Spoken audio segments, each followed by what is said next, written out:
get to the star of the hour. Let's welcome to Totally Driven Radio, Mr. Robbie Rist. How are you doing, Robbie? Quite well. How are you gentlemen doing today? Good. All right.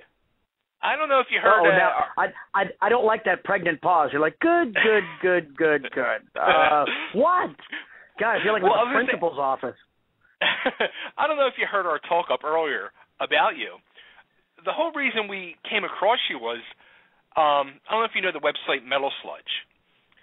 I'm familiar with it, yeah. Okay, somebody had posted on their message board one of your videos from YouTube, and it was the Paul Stanley one where you got the star on your eye. Wouldn't you like to know more? Yeah. And they posted that, and I click on it, and I'm like, first it was this titled Cousin Oliver, the thread. So I was just like, Cousin Oliver? Is it really Cousin Oliver from the Brady Bunch? So I click on it and watch. I'm like, this is friggin' awesome. And then I'm like, researching. I'm like, holy shit, it is. So then I just literally sat there on a Saturday afternoon, like going through all your videos on your YouTube page, just like going nuts. Like I couldn't believe it. And that's when I finally sent you a tweet. I'm like, I got to get this dude on the radio show. Phenomenal stuff. Phenomenal stuff. We got I'm part of a group on Facebook called Theme Music, and it's a group of a bunch of musicians, and there's a guy who sets a theme every week, songs with hands in them or question songs or whatever, and everybody in the group has to come up with a song, be it a cover or or an original, and they have to film themselves doing the song and they post it on the page. So that's primarily what all of those things on the YouTube page are. I'm mostly doing them for this. I'm mostly doing them for this page. So that's also why. Hey, he's doing Barry Manilow. Hey, he's doing Peter Criss. It's like, it's not really tied to anything. Yeah, I was wondering, because that's what it's very theme oriented. I was just like, where is he coming up with all these themes? Like, is it a good night of drinking and he's just picking something out of the air, or like what's going on? There's that too. Let's not kid ourselves. But yes. Sorry. So let's go back to the beginning of time here with you. Okay. A few weeks ago, we had Corey Feldman on here. Right on. Corey was telling us how, he was kind of pushed into the entertainment business as a kid. Like, he really didn't understand what he was getting into, and especially as being a young kid, he was in commercials and stuff like that. Like, how did you get involved? Were you kind of like the same thing, kind of forced into it? I wasn't pushed into it. I actually bitched my parents into it. I was when I was a kid, I was really into those Universal horror movies, the 1930s ones of Boris Karloff and the like. And I got it in my head that I wanted to be in a monster movie, and after telling my parents for about 2 years I want to be in a monster movie, it became I just want to be in a movie. And my parents said he's driving me crazy, so they took me to audition at how dumb it was, and I got the first job, and then I got the one after not working. It's just kind of what? As a kid, was it like what you expected you were getting yourself into? There's a weird thing. Do you hear that, or is that just me? Yeah, no, I'm hearing it too. How's that? Oh, that's exciting. No, we're still getting it. Huh. But anyway, yeah. So, what was your question about being a kid and doing it? So, and there's the beeping again. Yeah. Do you want me to call you? How about I call you back? Yeah, how about that? Okay. All right. Bye. Thanks. Gotta love technical difficulties, Frank. Yeah.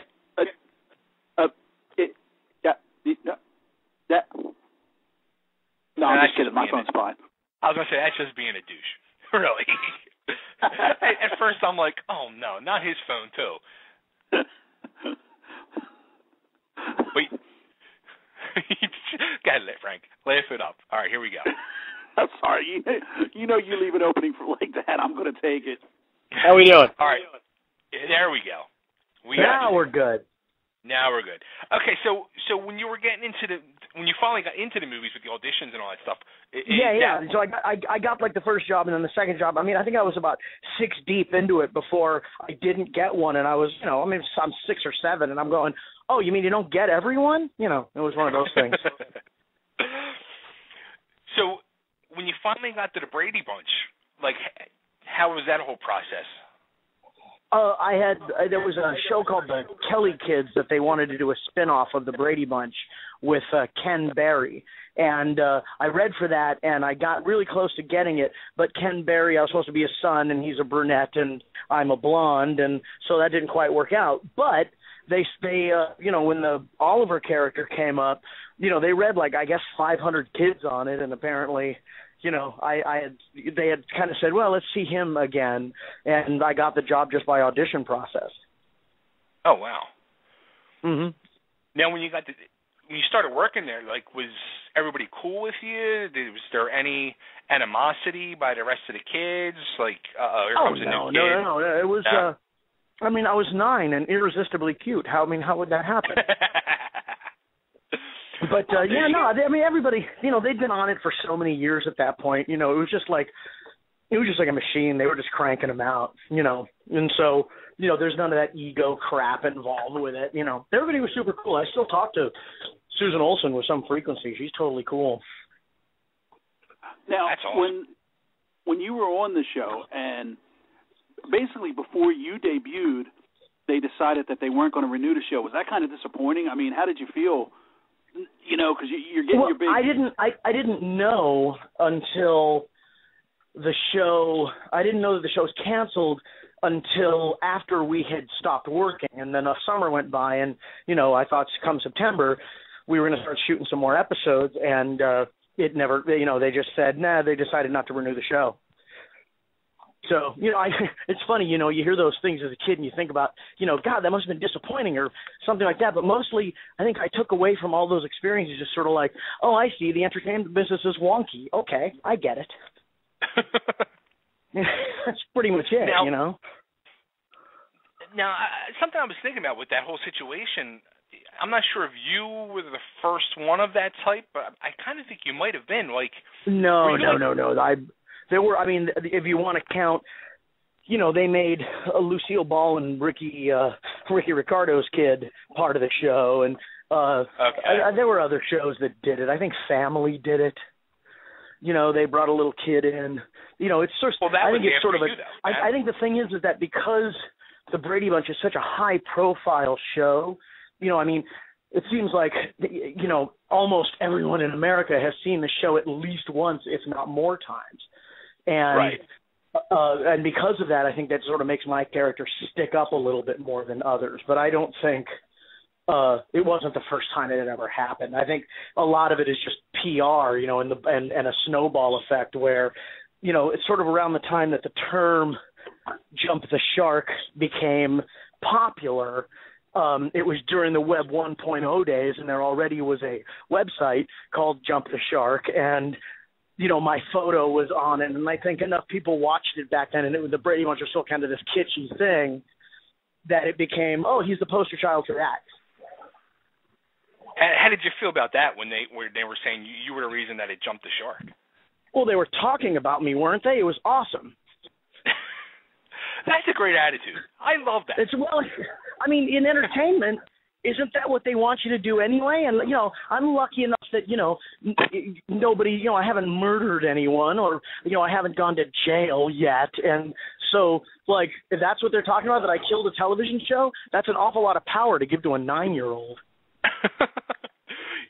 Well, you know what? Then you went on to Mary Tyler Moore, and that was actually one of my questions. Like, you were at the Mary Tyler Moore show for 2 years.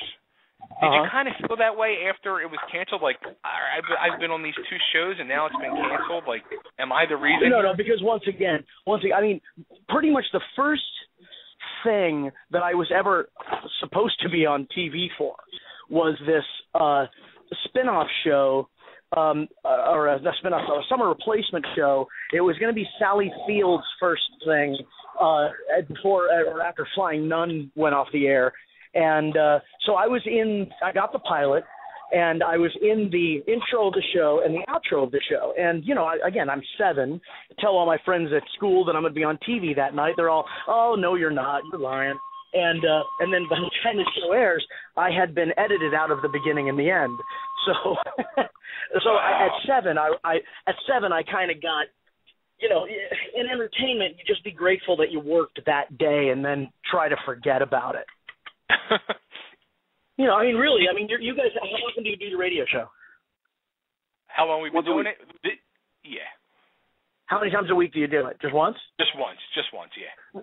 Right. So you probably, when you're done with a show, very rarely do you go home and go, you know, ooh, what's going to happen next? You're just sort of like, I did it and I'm done and I'm going to go on to the next thing. And I learned that how it works at 7. So like shows get canceled. It doesn't mean I'm not going to get another gig. You know, if I've been on 2, I'll probably be on 3. You know what? I think you may need to hold a workshop for some of these young actors today and teach them that philosophy, because I don't think they get it. The truth of the matter is, if you're an artist of any kind, there's a large amount of control of your own life you kind of have to give up. Because you're a child of the wind, you know, wherever the thing blows, you go. You know, actually, Frank just touched on a good thing, and we said that to Corey Feldman. Like, I mean, Corey's had a ton of problems and public issues through the years and all that, but now he seems to have his act together, and he's got like a real good attitude. You seem to have like that real good positive attitude too. And I said to him, I'm like, did you ever think of like doing that, like not like workshops or like mentoring young actors or anything like that? Well, I mean, I don't do it professionally, but I do a little consulting here and there. You know, if somebody wants to get in the biz and they want to, you know, throw me $65 an hour, we'll sit down and we'll talk about strategy. You know, get that money. You know, yeah. Well, I mean, what I got, you shouldn't have to get too much for free. So, but yeah, I mean, it's. You know, yeah. I mean, I kind of do it. It's not really a job for me, because it's also, you know, I hate actors. They're just, you know, they're so mean. They're a pain in the ass. So, you know, yeah. Gotta love it. Now, the Mary Tyler Moore Show, I mean, that's like an iconic, legendary cast. Did you realize? I'm proud of being on. I'm proud of being on Brady Bunch, but you know, Mary Tyler Moore to me is sort of really great television, for, you know, golden era television that, you know, I mean, the Brady Bunch is cute and kitschy, and I can't believe how much it slipped into the bloodstream of America, but Mary Tyler Moore is pretty amazing television. And I was lucky enough to be part of one of the best final episodes of a television series ever. The last episode of Mary Tyler Moore is heartbreakingly, joyously sad. It's just unbelievable. But yeah, I mean, you know what? It's one of them ones that you don't see too often. I was a fan of the show, and I don't ever remember seeing the last episode. Oh, you should hunt it down. It's probably on YouTube by this point. But it's really, really great. It does a perfect job of wrapping up the show for the audience. You know, it's a really beautiful farewell, which is something that Seinfeld did not do. You know, and Cheers actually did beautifully twice. You know, when Diane Chambers leaves, I consider that the end of one show, and when they had the final episode, they also did it really, really well. And I don't know, maybe it's just because I'm a melancholy dude at heart, but I really love good final episodes. I agree with you 100%. I think Seinfeld was, besides The Sopranos, was two of the biggest letdowns for the final episodes ever. Yeah, very. I mean, you know, I guess there's really, you know, only two ways you can go, apparently. You know, suck up or up yours. You know, so. Now, from there, you went on to Battlestar Galactica in 1980. Yeah. Yeah. Another cult classic. Actually, in between those two things, I did Lucas Tanner, which was a show with David Hartman about a high school teacher, and it was sort of a soap opera about his high school class. So I did the Saturday morning show, Big John, Little John, if I'm not mistaken. I was with Big John, Little John in that time too. Yeah. I remember that. Go ahead. It never made sense to me because you look nothing like the older version of yourself. Oh, I know. I have felt that way too. I mean, first off, I'm a green-eyed German, and Herb Edelman is a brown-eyed Russian. So yeah, kind of, And of course, who has to wear the contact lenses? The kid, right? You bastards. Hey, at least they didn't make you dye your hair. They did. Oh, really? Did they really? Yeah, they did. I was dyed brown for the show. Wow, it's been so long since I saw it. And I used to just love the opening. I had to send it to Bay. I was like, yeah, you got to see the opening to this show. It's a really, it's kind of a dirty show for a Saturday morning. I mean, if you think about, here's a 33-year-old school teacher that becomes a 12-year-old boy, and he's still married. It's I don't know. It seems like they could have done that as a late night show, and it could have been way more controversial. I just wondered about the opening where no one had shirts on. What was? Oh yeah, totally. What was that about? Well, he's in the shower when it happens. I think the first time. But then it looks like when he's changing into you, you didn't have a shirt on. I'm like, all right, as a kid I didn't get it, but now it's kind of creepy. Oh, but there's all kinds. Ever heard the song Claire by Gilbert O'Sullivan? The 70s were creepy. It's just kind of how it goes. So Galactica 80, yeah, I was really excited.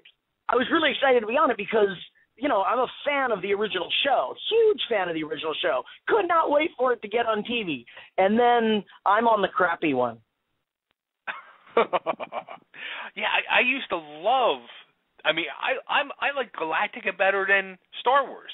I really enjoyed Battlestar Galactica, big time, and I forgot about the two, and then when I was doing all my research for tonight, I was like, oh my God, that's right, there was the two, and then I was like, wow, you putting two together, it was just mind-blowing. Oh, yeah. So, and it was, really, what is Galactica but Wagon Train in space? And Wagon Train, they never reached their destination. That's not what the show was about. Well, in Galactica 1980, they reach Earth. Okay, now what? No more show. Yeah. You know what I mean? It's like, well, we're here.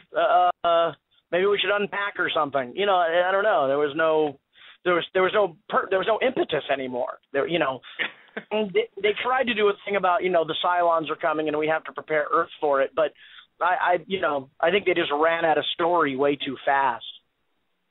Yeah, it seems like they before they even started, they ran out of the story. Yeah, and I was only on 2 episodes and those dicks replaced me, so screw them anyway. Oh, sorry. Oh, really? I don't know. The character was replaced. Actually, they just made him older. Oh. He went from being a 15-year-old to a 30-year-old or whatever. And he had an English accent. They dubbed my voice too. That was kind of interesting. The little secrets of Hollywood, the things they do. Oh yeah. Oh, it's when I watch if I'm going to watch a movie, I'm going to get a DVD or whatever, I'm going to watch the making of first. I always find those things fascinating. Well, especially since all the how everything really truly works. Yeah. Oh yeah. Well, I've been in entertainment since I was 6. I love everything about it except for the business. But I like everything about the making of the things. It's amazing. I show people the making. I don't know if you've ever seen it, but with the Abyss DVD, there's a making of that is an hour long, and it's like a movie unto itself because so many unbelievable things happened in the making of that thing. They almost killed a bunch of actors. They're behind schedule. The studio's breathing down their neck. I mean, it's like a Wagnerian opera. It's pretty amazing. Now, have you ever done any behind the scenes work besides the voice acting stuff, which we'll get into? But yeah. I produced a horror movie and came out in 2006 called Stump the Band, and I'm writing a web series now that I'm trying to raise some funds for, and I've directed videos. I've done a little bit of everything. Wow. Okay. So you're all over. just been around it for a long time. And a long time ago, someone told me if you're going to be in entertainment, don't specialize because you'll starve otherwise. Gotcha. You know, I guess that's pretty much learn how to do stand up, learn how to be a writer, you know, perform live, do whatever. Just go wherever there's a job. So I guess that's pretty much how you got involved with music too, then. Well, music I was doing all along. I started playing violin when I was 3. So, oh, wow. You know, I was just, I've always been kind of involved with that. You know, actually, I've been playing music longer than I've been acting, but, you know, once you've been on sort of Brady Bunch, Mary Tyler Moore Show, Turtle Movie, whatever, you know, those things kind of, they tend to loom a little larger, you know, than the music thing does, you know. I haven't had a hit record yet, you know. I'm close. I wrote. Me and the director of Sharknado wrote the theme song that plays over the credits over the end, and you know we're up to about 30,000 hits on YouTube. That's pretty good. It's almost a hit single. You know what? That's like the way it goes now. Is like you have your hit singles based on YouTube. Yeah. Oh sure. You know, we had because it's easy to share. You know. We had there's this kid band. They're based out in New York, and I saw them play like a couple months ago. Our local arena football team. They played. They opened for Quiet Riot. They had a classic rock night. These kids are 11, 12, and 13 years old, and they're amazing. And when they were introducing their single, they said, "Yeah, we released this on YouTube, and we got 1.5 million hits." I was like, "What?" Mm-hmm. Sure. Well, I mean, back in the MySpace days, that's how the Arctic Monkeys got their shot. You know, I mean, it's sort of all through. It all happens through social networking. Nobody listens to the radio anymore. I mean, not for it's something you put on at work. You know what I mean? Right. It's sort of like it's either interview shows, kind of like what you do, or the radio has become sort of background noise. So now everybody's it's either YouTube or it's, Pandora, one of those things, Spotify, where you can sort of make your own playlist. I'll tell you what, and that's how people turn each other on to, other things. True. I mean, I've been just watching your YouTube videos for the last couple of weeks at work. And my two favorite is, which I was just telling Frank, Billy Don't Be a Hero. Oh, yeah. And Run Joey Run. Totally. Yeah, me and Jenny. Yeah. Yeah, that's my lady in that one. I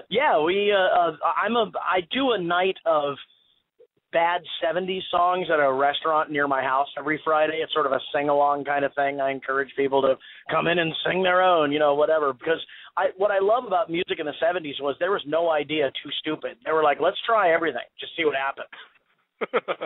and I mean, really, if you think about Run Joey Run, you don't have songs that I hear very often about, dads shooting their own daughters. Very rarely do you hear that in songs these days, and I miss that. Yeah. Billy Don't Be a Hero is a war protest song. When was the last time you heard one of those? I think the last war song I heard was that awful Toby Keith thing about America putting a boot in somebody's ass. It's ew, gross. I'd much rather listen to Billy Don't Be a Hero, as cheesy as it is. But it's great. I love it. Oh, I do too. I mean, also it's all hooky, dumb fun. I just, to me, music should even if it's sad, should communicate some sort of joy. Now, my favorite that I seen of your video was a video you did with Christian Nesmith, where you guys did a cover of Good Vibrations. Yeah. Christian's a genius. Good Lord. Be honest with you, I didn't even know that Mike. I'm a huge fan of Mike Nesmith, and I didn't know he had a son. And from seeing him with you, you guys really do some good collaborations. But I hate the Beach Boys. I hate that song. I actually told Bass that I like their version, and I'll sit there and listen to that. In my opinion, I think you guys actually did a better version. Oh, well, that's flattering. Thank you. Good heavens. Brian's one of the guys who I sort of, kneel at the feet of the master. I'm kind of a Beach Boys devotee, but yeah, working with Christian, I mean, Christian plays guitar in the Monkees now. So he's been touring around with his dad. And I always thought his dad was like really underappreciated and underrated. Completely. I think he's one of the architects of country rock that nobody ever really talks about. Everybody always talks about, Graham Parsons and whatever. I mean, Graham Parsons, yeah, he's one of the guys, but Nesmith was doing country rock a little bit before everybody else. And also even, he's a video pioneer. I mean, I think he was one of the first guys behind MTV. Nesmith was on the board for that thing. So, Nesmith is a very, very creative, very talented guy, and nobody really knows that stuff about him. They mostly know him as the guy with the red ski cap, Right. Yeah, they were actually. If you ever want to hear a couple good songs, you got to hear Silver Moon and Joanna, and that'll tell you all you need to know. Yeah. Unbelievable. So, and then Christian, I will say, is I think he's I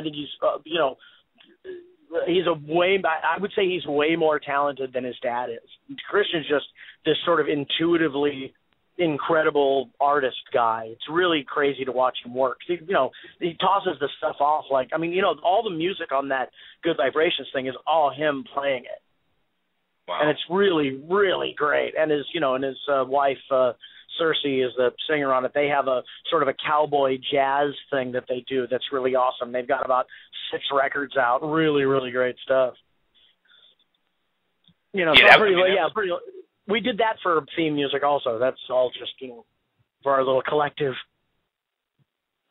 Now have you ever had that offer too, to go with any other bands, like touring bands or anything like that? I mean, I've done a fair amount of it. I play with a group from Virginia called the Mockers, and they have a pretty big following in Spain. So we've gone there. I don't know. I've been there probably about 7 or 8 times now. I played for a while with. There's a sort of a lesser known 80s flashback band called Translator. They had a hit song called You're Everywhere That I'm Not. If you look it up and listen to it, you'll go, oh, right, that song. It's usually one of those. And so I've been playing with the lead singer of that band for a while. I did, there's a 70s band called the Rubinoos. I don't know, some people are big into power pop, some are not, but they're this really big power pop band. And so I produced a record with them. I've done a lot of getting out there. I've done a lot of cross-country touring, just, solo, me and a guitar. So, yeah. Wow. Don't specialize. It's scary. It's like, unfortunately, you're one of them guys, everybody knows you as Cousin Oliver, but you've really done all this other stuff that nobody really knows about. It kind of sucks. Somebody knows me as something, I'll take that. That's all good. I mean, look at it this way. If they're interested enough after finding out about the TV thing, then there's a whole lot of stuff for them to discover, and hopefully they like some of it, and great. Go watch Kid Video. Go watch. I was in Iron Eagle. Go watch the Turtle movies or whatever. I'm sort of a one-stop shop for lots of really silly things. Now, Iron Eagle, that was your first motion picture you worked on, right? No, I worked on a movie called Busting in 1973 with Elliot Gould and Robert Blake. It was a sort of a renegade cops, undercover drug movie, and there's a big chase scene at the end, and it takes the final big car crash takes place in front of a school, and so I'm in that scene. I did that. What else did I think then it's a while until Iron Eagle. I read for The Omen, though. That's kind of cool. Oh, really? Yeah, didn't get it, apparently, but yeah.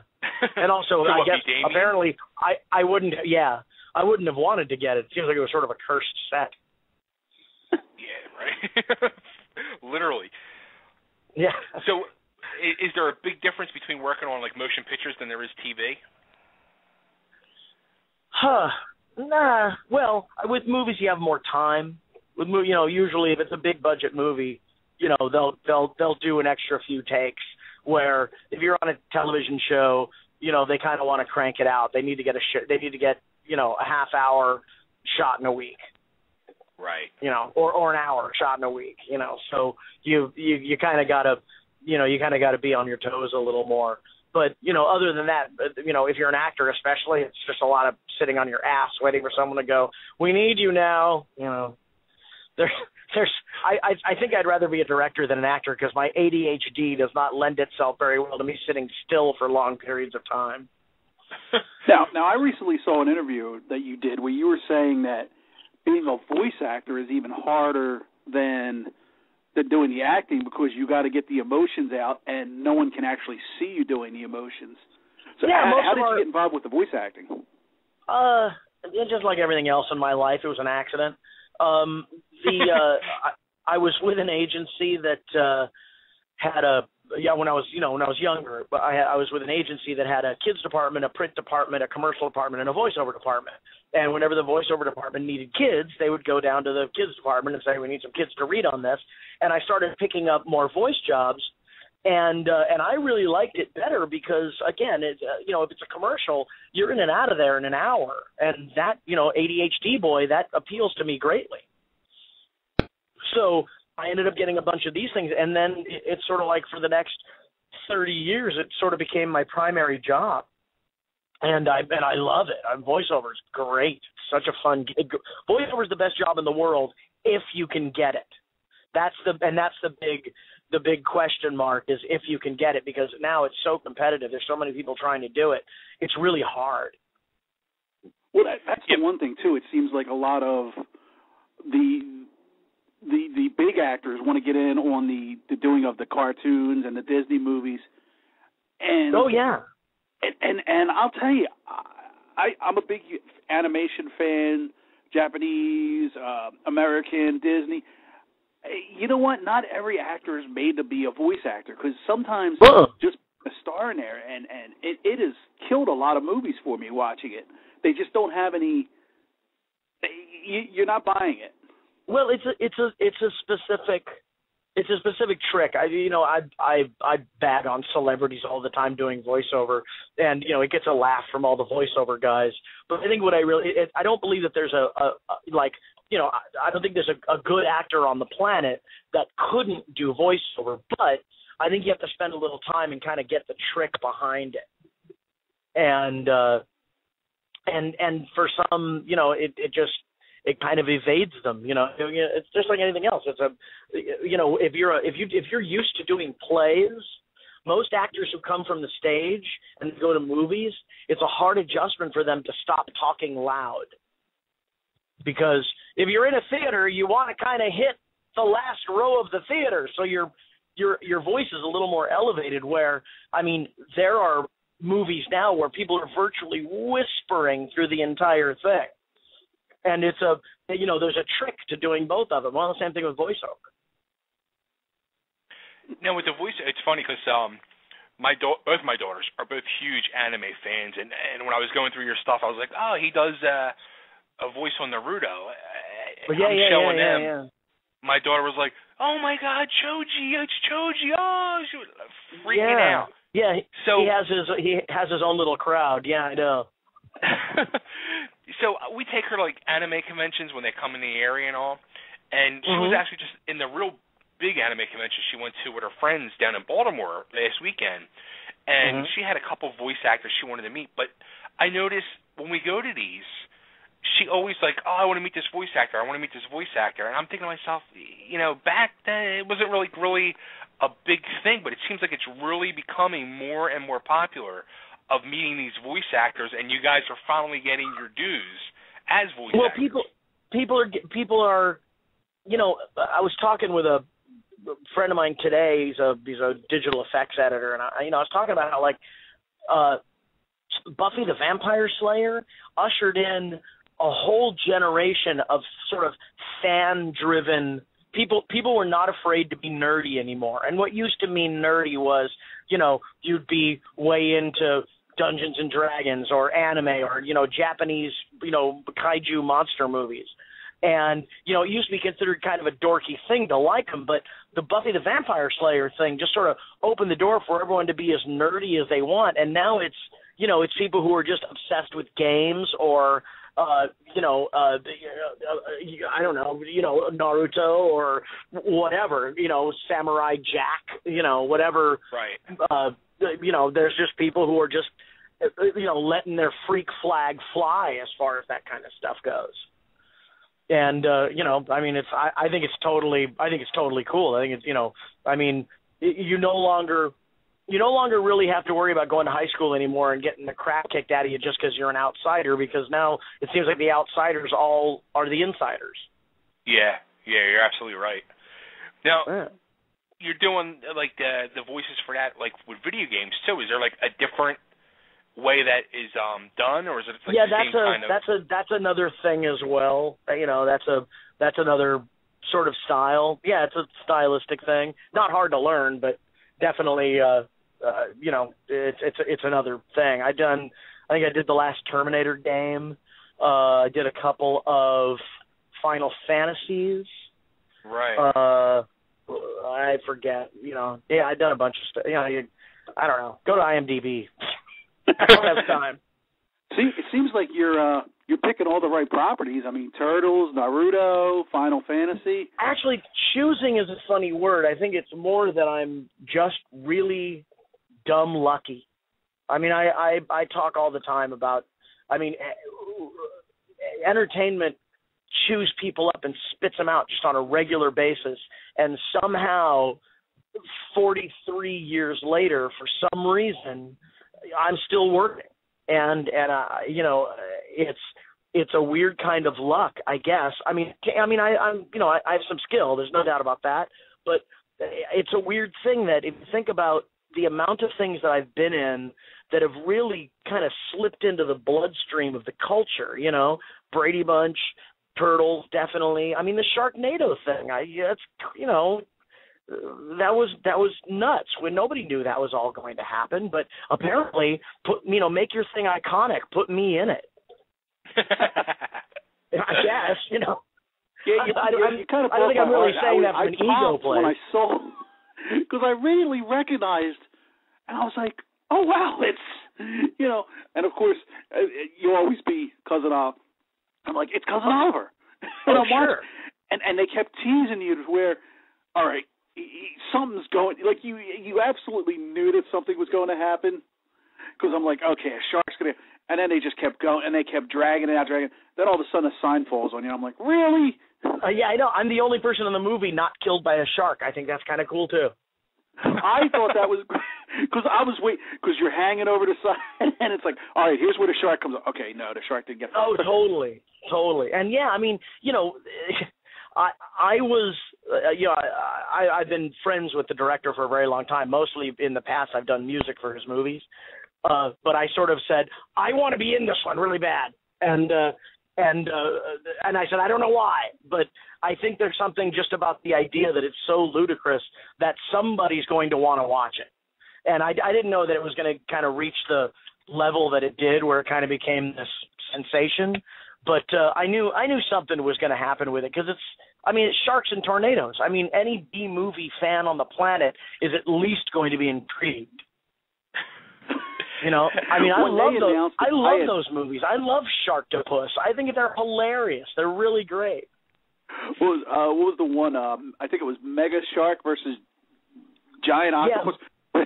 The shark Totally. jumps out of the water and grabs an airplane. Yeah. You gotta love that stuff. Yeah, totally. Well, I mean, it's no dumber than Giga or, I don't know, Beast from 20,000 Fathoms. It's all, it's a movie for the 7-year-old in all of us, because only a 7-year-old would come up with an idea of a tornado filled with sharks. Yeah, I can't believe how huge it's gotten, and I mean, they were even like starting to show it in theaters now at places. Yeah, I went to a midnight screening of it. I hope they continue. I hope it continues on. I mean, the audience that I saw it with had a ball. That's awesome. People are screaming at the screen, and it's great. And also, Sharknado probably has one of the great ending scenes in cinema history. The whole getting out of the shark thing. I mean, it's just, I don't know, spoiler alert. I just, but it's, I mean, when I watched the movie with a couple of friends for the first time, we were all just like, no! It's great. Oh, that's awesome.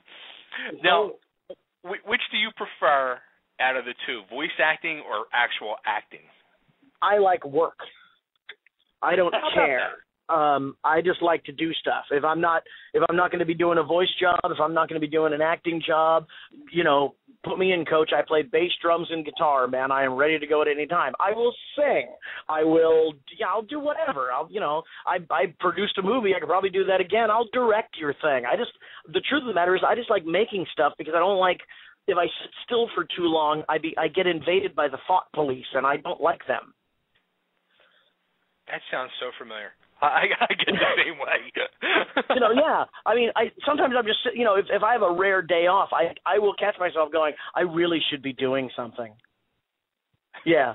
All right, let's go back down memory lane. What was your favorite moment from the Brady Bunch? Oh gosh.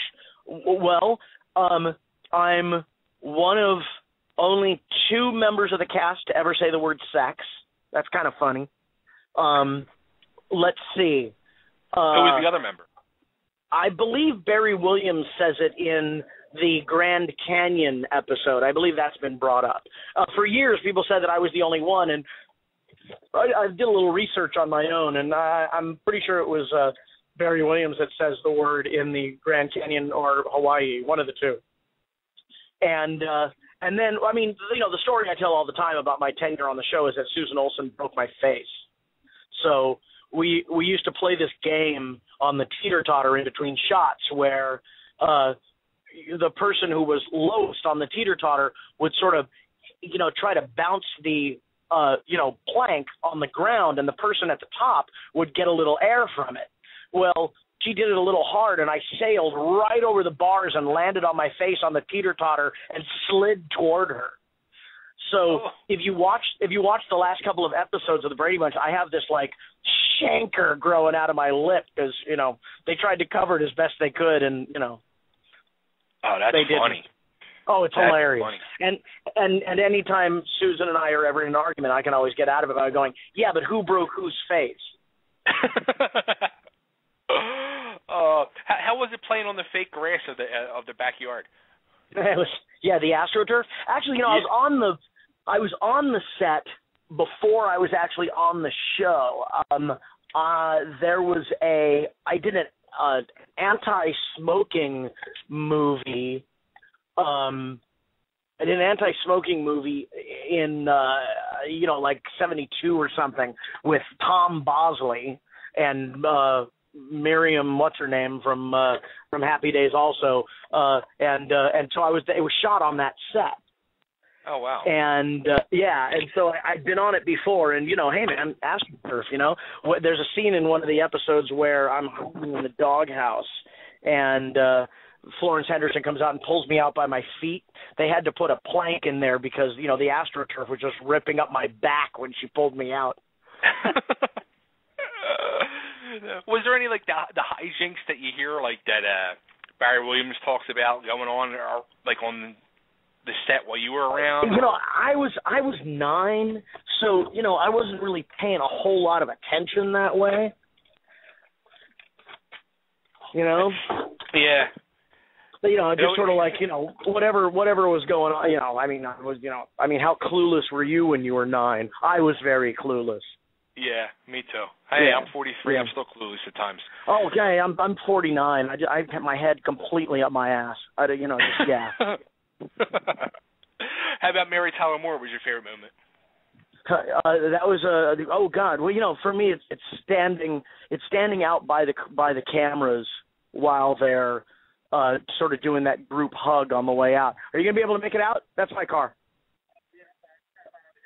Oh, right on. I'm just about to go into rehearsal, but yeah, just sitting there while they all are in that group hug and they all head toward the door, and I look back and the entire audience is crying. Wow. It's just unbelievable. Yeah, I mean, actually, everybody was. Camera guys. I look up at the boom operator. He pulling tears out of his eye. It was a really cool moment. And then you see it on TV, and it's like, man, big moment. It was a really cool thing. Yeah, I mean, that's complete TV history right there, and you were part of it. I know, yeah, totally. That's awesome. Yeah, how about Iron Eagle? Iron Eagle, yeah. Oh, I don't know. well, I don't know, maybe I'm talking out of school, but Lou Gossett Jr. didn't show up for the first 3 days of work. And, yeah, and it was to the point where Sidney Furie, the director, I passed by him talking to the producer, and he's like, look, man, I did Lady Sings the Blues, and I can have Billy D. Williams here this afternoon, and he'd be happy to be working. And I'm like, oh, this production's going just fine, you know. and Lando Calrissian and Iron Eagle. Oh, totally. And then Lou showed up, and it was awesome. And you know, the movie's really it's a great piece of jingoistic, craptastic American filmmaking from the '80s. You know. Have you had a lot of moments like that, like situations like that in your career you've come across? What do you mean? Like with the Louis Gossett, like where he didn't show up for work? You know, I mean, you run into every kind of everybody doing this. I mean, I've noticed that in entertainment attracts every kind of everybody, and you know, there's good people, there's bad people, there's crazy people. It's all whatever, you know. I mean, the crazy thing about entertainment is, you know, you can meet people where if you wrote them into a book, people will go, get out of here, and there's nobody like that.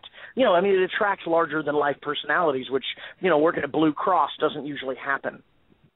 It's true, very true. Yeah. Yeah. So what do you got coming up? What are you working on? Right now I'm on a Disney Junior cartoon called Doc McStuffins, and it's if you have a 4-year-old in your house, I'm a rock star.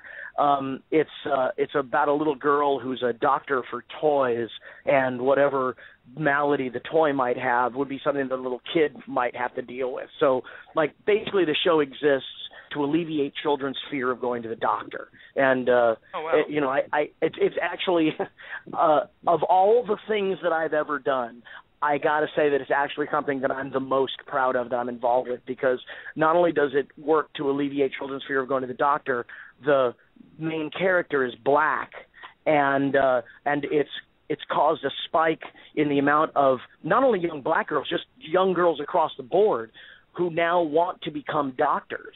It's kind of been a wild ride in that a whole group of 125 doctors from across America, these female doctors, have started a program called I Am Doc McStuffins, and it's to educate young girls in encouraging them to get into science, technology, engineering, and math. And it's musical. I get to sing in it, which is really cool. I mean, I had to do that since Kid Video, and the songs are great because the one of the writers is the lead singer of this '90s band called Letters to Cleo. Her name is Kay Hanley. Yeah. So Kay's writing songs for it, and they're all, you know, she's a Cheap Trick fan, so they're all awesome pop songs. And yeah, I'm totally in. I mean, it's super exciting.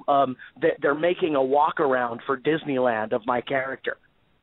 Wow, that's awesome. Yeah, they're making a stuffy costume that's going to be wandering around the park. It's pretty awesome. So that is friggin' awesome. Yeah, so you know, I mean, it's. You know, I got a regular job, and I'm doing all kinds of music stuff, and you know, I'm always doing that. And there's always another theme music thing to do, and just just trying to keep my time filled. We'll see what the next thing is. I hope to have at least something to do with Sharknado. We're putting out a vinyl single of the theme song. We're putting it out to coincide with the release of the Blu-ray in September. Oh, cool. So yeah. More Sharknado. Yeah, the song is called The Ballad of Sharknado. If anybody actually wants to get it, it's up at iTunes. So there you go, people. Go on iTunes. The Ballad of Sharknado. The Ballad of Sharknado. The name of the band is Quint. Quint. Of course cool. It is. Yeah. Very, very cool. Robbie, you are the man. Thanks so much for tonight. Oh, thank you. Thank you for having me, man. If you want to, check in at any given time, let me know. Absolutely. I love the sound of my own voice. I will just talk all day. Well, good, because I'm going to ask you for 2 favors before we let you go. Sure. The first one is, I want you to say hi to my daughter Rita in your Choji voice. Okay. Choji voice. Okay, well, all right. And the second one right is... now? Yeah, sure. Okay. Wait, hey, Rita, this is Choji from Naruto. I'm still eating.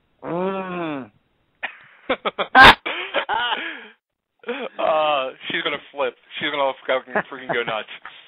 And the second one is, can I get you to cut an ID for us so I can chop it up for future use? Sure, of course. You can say whatever you want to say. This is Robbie Rist, whatever you want to say, and you're listening to Totally Driven Radio. What's the name again? Totally Driven Radio. Totally Driven Radio. Okay, right. Okay. Ready? Shoot. Okay. This is Robbie Rist. I do a lot of stuff. You're listening to Totally Driven Radio, and I'm totally driven by it. Awesome. See that? That was awesome. That was totally driven. So now Robbie, thank you so much. Seriously, it was friggin' awesome. It was great talking to you. It's a pleasure. Thank you so much for having me. No, thank you. We'll be in touch. It was our pleasure. Now we have two of the original Turtles cutting IDs for us. Oh, right. Who was the other one? Corey Feldman. Oh, yeah, totally. Yeah, of course. Right on. So now, the last band incarnation I saw of Corey's thing was actually pretty good. I was surprised because I bought a Child Star record and I was like, but that's pretty rad, Well, he's got that new song out, The Ascension Millennium, and it's like a real dancey thing, but it's probably the best thing I've heard him do. Yeah. I thought so too. It seemed pretty well thought out, and what I said about his first record was it's the sound of someone who makes music that doesn't know what music is supposed to do, which means it's really daring and really challenging, but it's also really daring and really challenging. Right. Now he's doing these Corey Angel parties.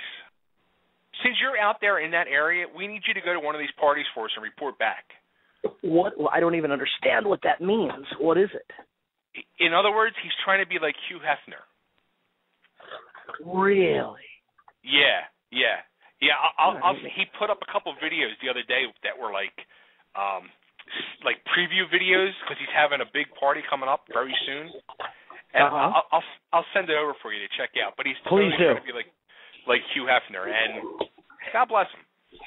Well, somebody should. The other one's kind of slowing down. We need a new one. Well, good for him. I mean, look at it this way. Corey's an amazing case because here's a guy who literally came back from throwing it all away. Yeah. He totally had effectively, his life as an entertainer was done. And he's totally still doing it. He pops up in TV shows. I have nothing but admiration for the guy.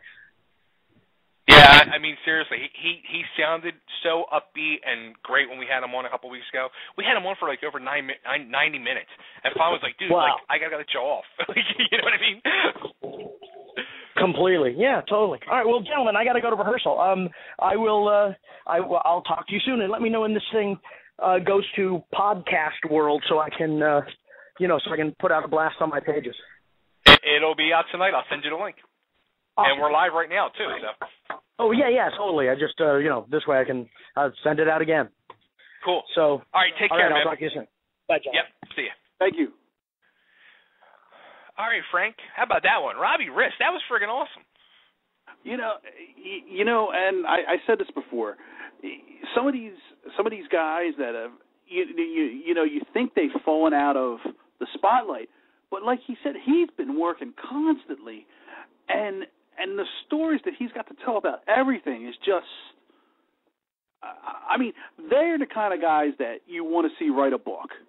Yeah. Because you know what, they are 10 times more interesting than than someone like the Kardashians who, hey, I got everything handed to me, blah, blah, blah, yada, yada.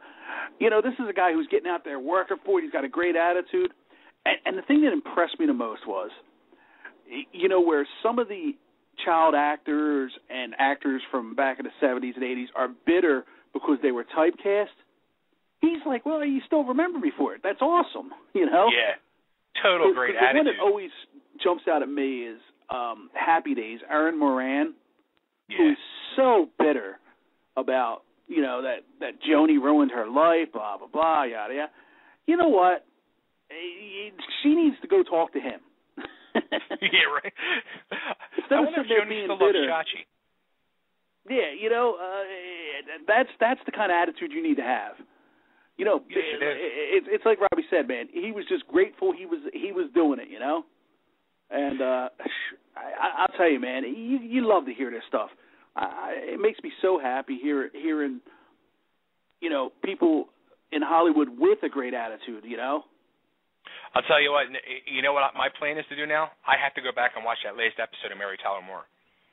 I have never seen it, so I am going to make it a conscious. Because you know what it was? Is back then, you actually never noticed last episodes because you were a kid. So if the show just disappeared, you didn't put much thought into it. You were just like, oh. Because by the time summer was over, you didn't know.